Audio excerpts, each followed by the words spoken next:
안녕하세요. 노스아메리카 해피트럭커입니다. 여기는 이제 켄터키 주고요.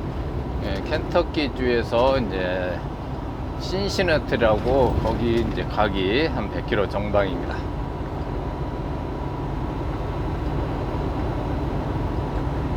여러분 아시다시피 이제 켄터키 주는 미 동부에서도 이제 내륙 깊숙한 곳에 바로 그 테네시하고 오하이오 주하고의 중간쯤에 있습니다. 그래서 우리가 잘 아는 켄터키 프라이드 치킨 KFC 그 본사가 있는 곳입니다.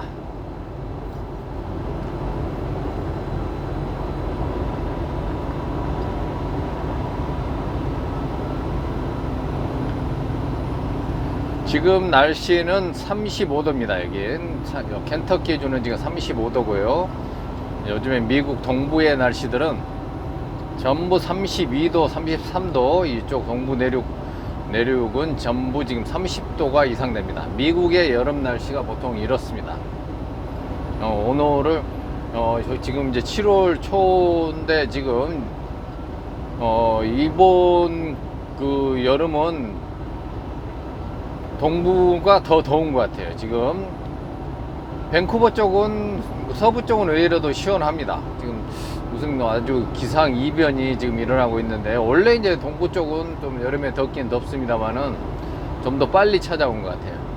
그래서 지금 뭐 토론토 기업도 이제 미 동부하고 같은 그 지역에 있지만 이제 여기 남부 쪽에서부터는 뭐 한 1000km 이상 떨어져 있어도 지금 온도가 지금 거의 같습니다. 어제도 뭐 34도까지 올라가고 그랬는데, 이제 어제 이제 제가 이제 그 조지아에서 출발했는데요. 오후에 36도까지 이제 올라가더라고요. 지금 현재 여기 켄터키를 지나고 있는데 35도입니다. 자, 다행히 트럭 드라이버는 밖에 날씨가 아무리 덥든 춥든 이런 일기하고 그 외부 환경하고는 크게 그렇게 영향을 안 받는다는 겁니다. 그냥 막 나가기 싫으면은 차 안에서만 충분히 있어도 이제 뭐 생활하기 전혀 불편한 게 없고요. 이제 더우면 좀 사오장 갈 때나 주유할 때 그 잠깐 이제 밖에 있는 더위나 추위에 노출되는데, 다른 뭐 밖에서 일하는 직업에 비하면은 완전히 뭐 어떤 직업보다도 쾌적한 환경에서 일을 할 수 있다고 저는 그렇게 생각을 합니다. 그래서 제가 이제 가장 이렇게 소통을 하다 보면은 뭐 더운데 고생이 많다, 추운데 고생이 많다 그러면은 그게 별로 그렇게 의미가 없어요. 저는 별로 그게 왜 트럭커들한테 더운데 고생이 많다는 말 그냥 인사치레로 얘기를 하는 거겠죠. 근데 전혀 정말 덥다고 뭐 고생하거나 그러지는 않습니다. 물론 이제 특별한 그 트럭 종류에 따라서는 이제 더위에 노출이 되고 이제 추위에 노출되는 그런 그 트럭도 있습니다. 이제 제가 말씀드리는 것은 이런 이제 제가 하는 종류 니퍼나 드라이밴 이 종류에서는 최소한 그 밖에 외부 기온이 마이너스 40이 되든 약간 몇 분간 노출될 수는 있지만은 그렇게 밖에서 뭐 장시간 일을 해야 되거나 이제 그런 건 없습니다. 어떻게 보면 그런 점에서도 트럭의 장점이죠. 왜냐하면 트럭 드라이버가 운전하기 위해서는 실내 환경을 1년 내내 가장 쾌적한 환경을 만들어서 운전할 수밖에 없어요. 아무리 덥다 해도 내가 더우면은 여기 갈 수가 없잖아요. 불안하게. 에어컨이 안 나온다 해도 이게 움직인다는 것은 정말 끔찍한 일입니다. 사고하고도 연결이 될 수 있고요. 그래서 외부 날씨하고는 이제 전혀 구애 없이 여러분들이 그 쾌적한 환경에서 어느 직종보다도 내 마음대로 내가 뭐 더 추운 걸 좋아한다 그러면은 뭐 더 에어컨을 빵빵하게 틀고 갈 수도 있고, 뭐 히터도 또 뭐 더운 걸 좋아한다 그러면 히터도 빵빵하게 틀고 갈 수도 있고 그럽니다.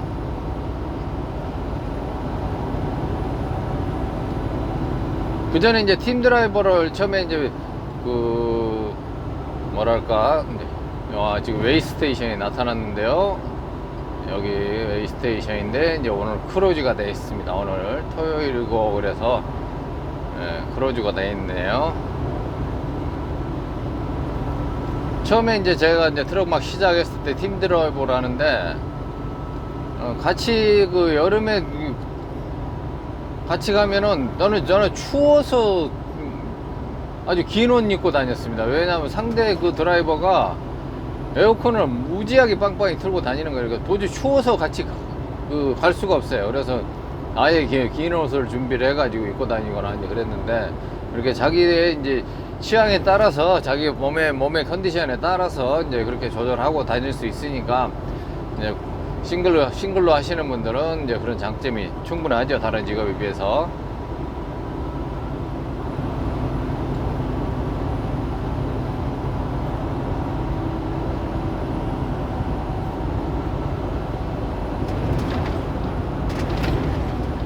그러면 오늘은 이제 그 트럭 드라이버들이 이제 어떤 종류의, 북미에서는 이제 어떤 종류의 그 형태로 근무를 하는지, 뭐 한국 같은 경우에는 뭐 지입차다 뭐 여러 가지, 뭐 한국도 좀 복잡하더라고요. 뭐 오너 드라이버가 어떻게 되는지 한국 시스템은 잘 모르겠어요. 이제 대충 들어보면 뭐 거의 비슷한 것 같은데,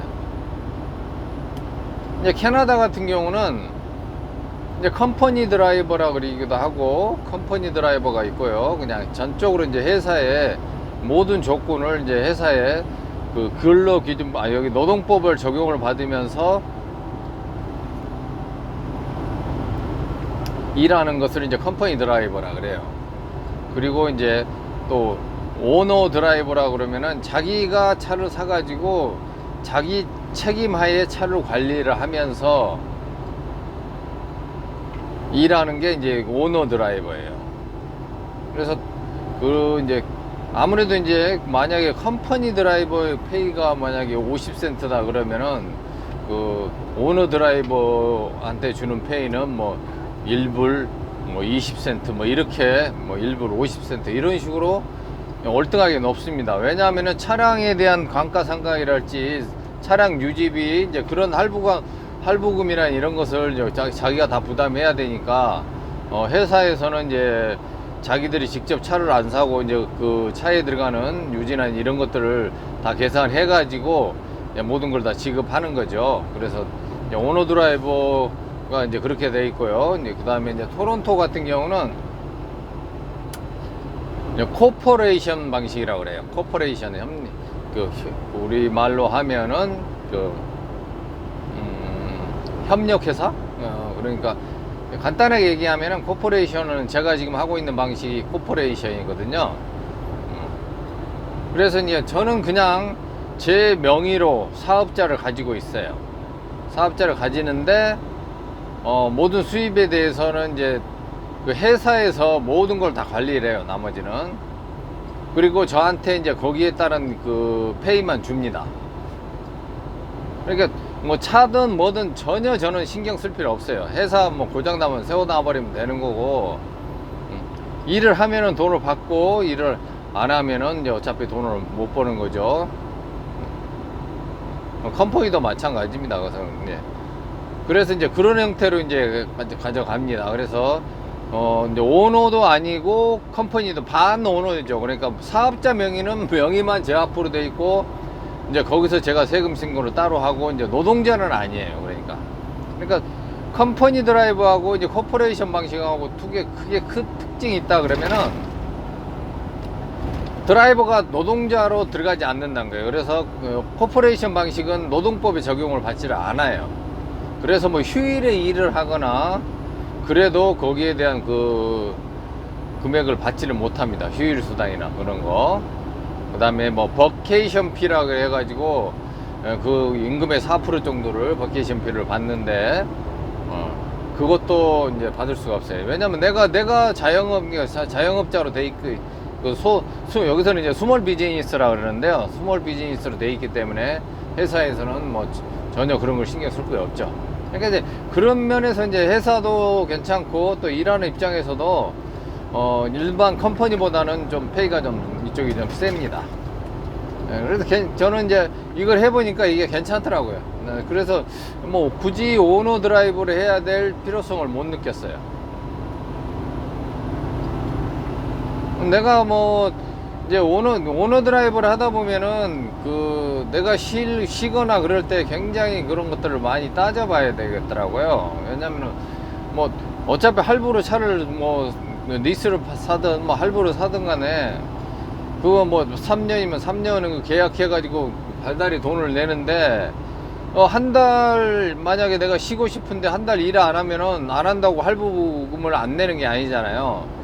어차피 고정 주출 비용이 나가게 돼 있어요. 그리고 또 이제 내가 수입을 일을 하지 못해 가지고 발생되는 손해랄지 이제 이런 걸 따지다 보면은 쉽게 오너 드라이버를 하다 보면은 쉽게 이렇게 내가 쉬고 싶을 때 쉬기가 좀 힘들겠다는 생각이 들더라고요.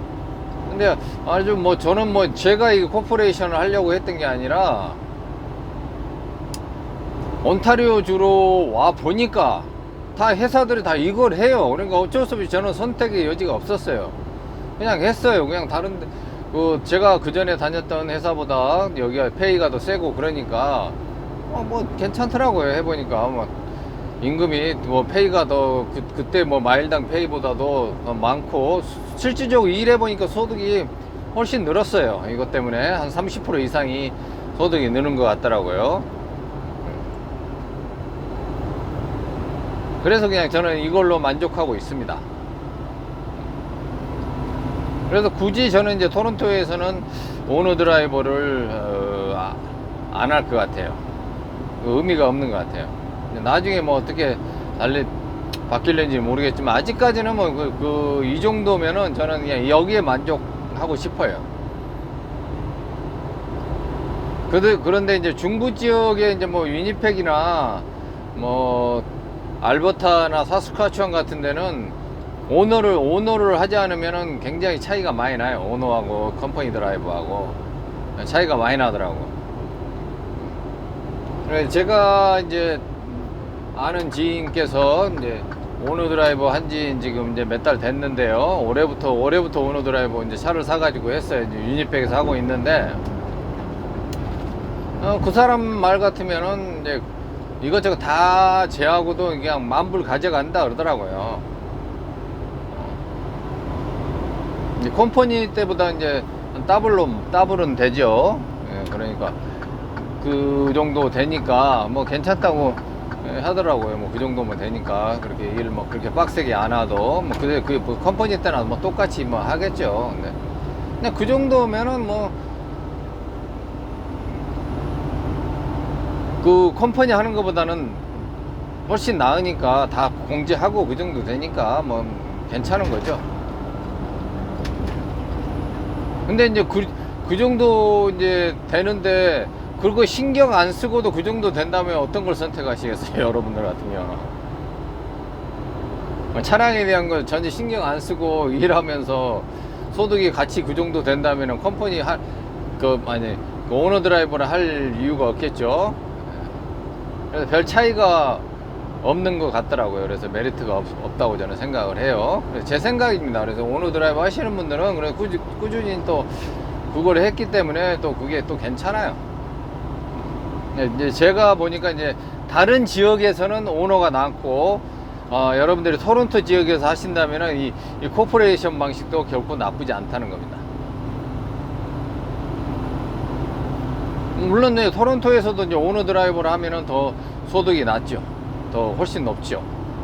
네, 코퍼레이션보다는. 근데 이제 제 생각으로는 별 그렇게까지 큰 차이는 안 나는 것 같으니까 어떻게 일하느냐에 따라서 달린 것 같아요. 그래서 이제 이렇게 이제 이런 세 종류로 이제 이루어집니다. 이제 미국도 거의 비슷한데요. 이제 미국하고는 약간 그 시스템의 차이가 있기는 해요.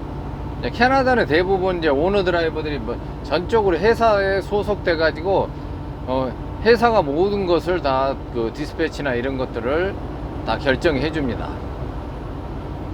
근데 이제 미국 같은 경우는 이제 그런 회사 소속도 있을 거고 그 다음에 이제 개인이 직접 그 브로커하고 연결해 가지고 노드를 잡고 계약하고 이제 그런 형태도 있고 그러더라고요. 어느 게 장단점이 있는지는 잘 모르겠으나 미국 형태는 그렇다는 거예요. 그래서 미국 같은 경우는 뭐 면허 따가지고 내가 바로 차 사가지고 그냥 오너 드라이버 할 수도 있어요. 내가 그냥 브로커하고 연결해가지고 오더 받아가지고 하면 되니까. 근데 이제 캐나다 같은 데는 이제 오너 드라이버도 회사에서 뭐 경력을 좀 요구하기도 하고 그럽니다. 그런 점이 좀 다를 수가 있겠습니다. 그러니까.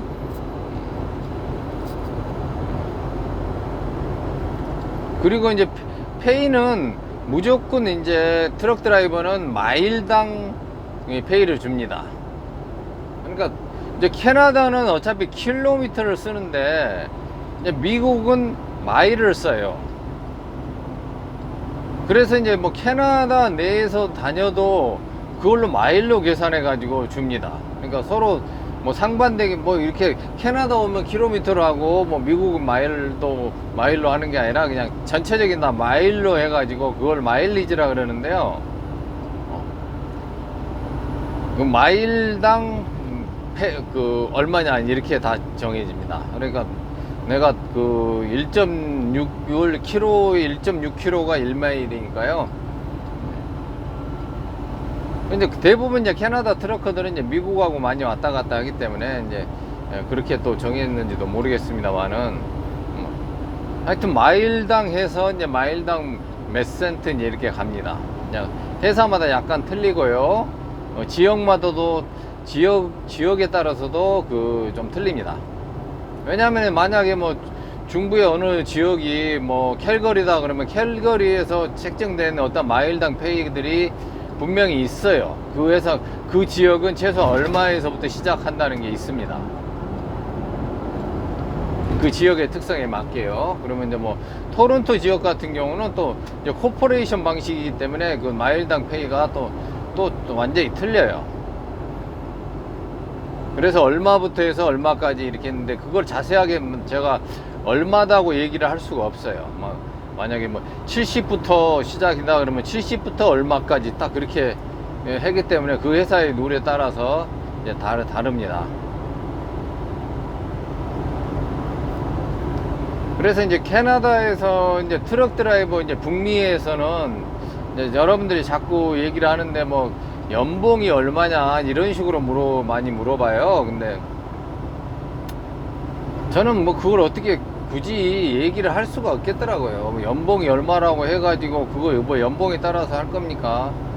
연봉이라는 것은 뭐 여기 딱 정해진 것도 없고 그러기 때문에 내가 트럭 드라이버는 내가 얼마나 잘 짜임새 있게 운행을 하느냐, 배차가 어떻게 잘 이루어지냐에 따라서 약간 차이도 많이 나고 하는 직종에 따라서 자기 어떤 트럭커를 하느냐에 따라서도 다릅니다.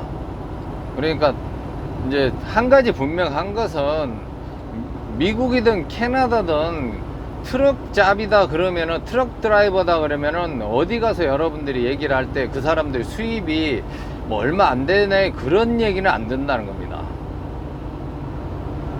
그러니까 만약에 여러분들이 뭐 여기서 뭐 크레딧 카드를 발부받고 싶어요. 그러면은 뭐 이제 보통 이제 그 연소득이 얼마냐 이제 그런 거 얘기를 하잖아요. 그럼 일반적인 잡들은 시급을 20불 받는다 해도 1년에 소득이 얼마 안 됩니다. 생각을 해보세요. 시급 20불 받는 사람이 풀타임으로 하면은 얼마입니까? 40시간이니까 800불이잖아요. 일주일에 40시간 이상 할 수가 없어요. 그러면 48, 32, 4주로 잡고 3,200불이에요. 그게 시급을 20불을 받은 사람들에 한해서 그래요. 근데 보통 이민자들이 시급 20불 받는다는 것은 정말 그건 힘든 일입니다. 그런 직업이 그렇게 잡기가 그렇게 쉬운 게 아니에요.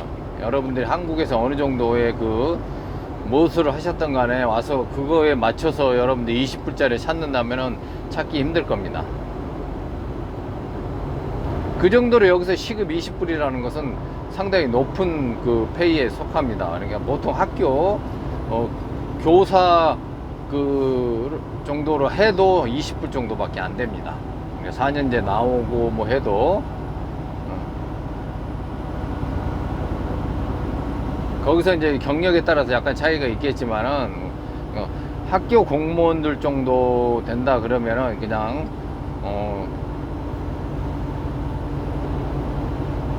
그 정도 생각하시면 돼요. 그러다 보니까 그러면 3,200불인데 그게 1년에 4만 불이 넘지가 않아요. 그러면 여러분들이 어디 가서 뭐 트럭 드라이버다 직업난에 하면은 그 사람들이 묻지도 따지지도 않아요. 그 사람들한테 대충 그냥 한 달에 1년에 6만 불이다 그러면은 뭐 그냥 뭐 묻지도 따지지도 않습니다. 근데 뭐 6만 불이라고 할 수도 있고 뭐 몇만 불이라고 10만 불이라고 할 수도 있는데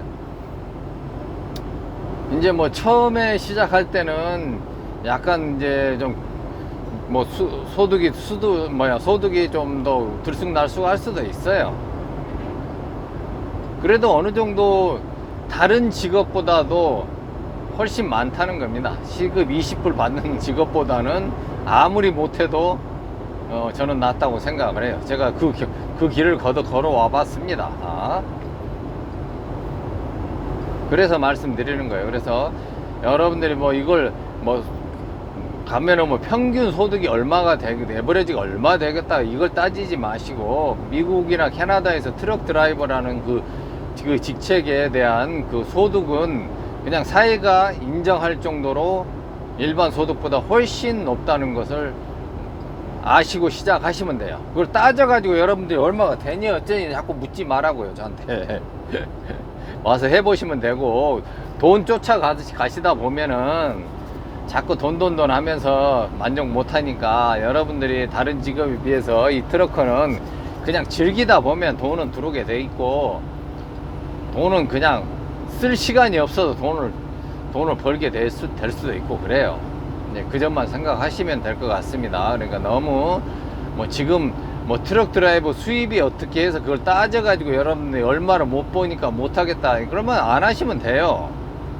근데 수많은 사람들이 트럭거를 여기 수십만 명이 하고 있는데 그걸 뭘 따지고 뭐 할 게 뭐 있습니까? 여러분들 이거보다 더 좋은 직업 있으면 그거 하시면 돼요. 굳이 트럭 드라이버 하실 필요가 없죠. 그러니까 이제 소득에 대해서는 이제 제가 그 정도로 말씀드리고 자세한 것을 여러분들이 정말로 지금 제가 이제 3년, 2년 그 여기 토론토에 와가지고 그 정말 소득이 얼마 되는 것을 이제 뭐 그 공개를 원하신다면은 뭐 얼마든지 제가 공개를 해 드릴 수 있습니다. 근데 이제 다른 분들하고 형평성이나 이런 걸 따져가지고 좀 그래서 지금 뭐 주춤하고 있는데 이제 저만의 또 스타일로 하기 때문에 이제 그게 나의 그 어떤 그건지도 몰라요. 그러니까 그게 다 똑같다는 게 아니에요. 그래서 좀 공개하기가 그렇더라고요. 근데 내가 뭐 제 수입이 뭐 다른 사람보다 뭐 작아서 그런 게 아니라 나는 얼마든지 그 자신이 있습니다. 오너 드라이버들하고 수입하고 비교해도 제가 자신이 있어요. 그래서 말씀드리는 거예요. 그러니까 여러분들도 이제 저는 이제 돈의 생각 없이 그냥 했어요. 하다 보니까 이렇게 되더라고요. 그냥 이 토론토 왔을 때도 저는 일단 그 위니펙에서 했을 때보다 그냥 페이가 더 많아서 마일당 페이가 높더라고요. 그래서 저는 이제 그걸로 충분하다고 생각을 했어요. 기존보다 더 많은데 뭐 이걸 뭐 내가 묻고 따지지도 않고 알았다고 이제 오케이 했어요. 그래서 그냥 성실하게 그냥 일하다 보니까 회사에서 알아서 페이를 이제 팍팍 올려주더라고요. 그렇다고 이제 생각하시고요. 전 그것을 못 믿겠다 싶으면은 그냥 여러분들이 확실하다고 생각하는 그런 거 하시면 돼요. 굳이 이것을 여러분들이 의사든 변호사든 그 사람들이 평균 얼마냐고 그 물어보겠습니까? 똑같은 의사든 여러분 돈 잘 번다는 의사들도 성형외과 의사든 무슨 의사든 다 천태만상입니다. 그 사람들도 잘 버는 사람이 있고 똑같은 그걸 해도 적자나는 기업 그 의사도 있고 변호사도 있고 그래요. 그런다고 여러분들이 지금 의사 하란다고 딱 의사가 될 수 있는 조건이 돼 있는데 그것을 할 수 있는데 뭐 수입을 봐가지고 그게 안 된다면 안 하고 그러겠습니까? 무조건 하죠. 저는 전혀 그런 것보다도 뒤질 거라고 저는 생각을 안 해요. 이제 어떤 작업 조건이나 이제 이런 걸 따져 보면은. 그래서 그 점 생각하셔가지고 너무 따지고 이것을 하신다면은 하기 힘들어요. 그냥 어느 정도 기간에는 트레이닝 기간에는 또 그런 것도 애로점도 있고 그렇게 해서 그걸 지나다 보면은 여러분의 수익도 어느 정도 이제 안정된 위치에 올라서 있을 거고, 그리고 하는 일도 더더욱 더 재밌어질 겁니다. 꼭 자기 생각대로 안 된다 해가지고 그게 안 좋다고 생각하고 그러는데요. 이제 그런 것보다도 그냥 이것도 하나의 과정이고, 처음에 시작할 때는 이 정도는 뭐 다른 거야 그냥 공짜로도 일을 하는데 이 정도라도 만족하면서 내가 경험을 쌓는다 그러면은 뭐 한 3년 정도 여러분들이 그 이전에 다 모든 게 정상을 올라옵니다. 누구 얘기로는 뭐 1년이면은 뭐 얼마 보고 2년이면 얼마 벌고 뭐 이런 것들 별로 그렇게 중요하지 않아요. 상황에 따라 다 틀리기 때문에 1년 처음에 시작할 때부터 잘 할 수도 있고요. 뭐 2년 3년 돼도 헤매는 사람 있고 그렇습니다. 그걸 어떻게 다 똑같이 얘기하겠습니까? 그 점 참고하시고, 여러분들이 트럭 드라이버에 대해서 수입이나 이런 것들은 너무 그쪽에다가 신경을 쓰면서 안 했으면 그 부분만큼은 그냥 아무런 생각 없이 그냥 시작해도 될 거라고 저는 생각합니다. 저는 몰랐어요. 이 트럭 드라이버 임금이 뭐 어떻게 형성되는지 조차도 몰랐어요. 그냥 많은 사람들이 하고 사는데, 저렇게 많은 사람들이 하는데 저 사람들 다 먹고 살만 하니까 저 직업을 하겠지, 뭐 설마 뭐 굶어 죽겠냐 저 일을 하는데, 저는 그렇게라고 생각을 전혀 안 해봤어요. 그냥 많은 사람들이 하고 있었기 때문에 어느 정도 검증된 거고, 또 이렇게 뭐 들어봐도 다른 직업에 대해서 소득이 뭐 높다고 그러니까 더 높는가 보다 그렇게 하다 보면은 또 뭔가 있겠지 이렇게 생각하고 했습니다. 그러니까 너무 따지면서 이렇게 하시다 보면 자꾸 결정하는데 늦어지고 그러니까요. 다시 한번 말씀드리지만은 소득에 대한 것은 일단은 접어두셔도 될 거라고 말씀드립니다. 해피트럭커였습니다.